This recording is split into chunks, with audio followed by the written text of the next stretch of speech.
Mag-ingat ka sa kada ikapitong taon ng iyong buhay dahil ito ay may dalang malas. Mga kaibigan, pamilyar ba kayo sa tinatawag na The 7-Year Theory?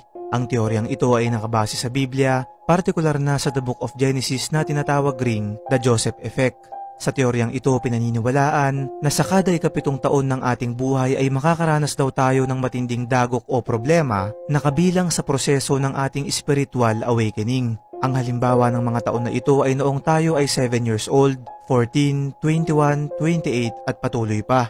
Hindi lang sa edad kundi applicable rin ito sa ating eskwela, trabaho, relasyon at iba pa.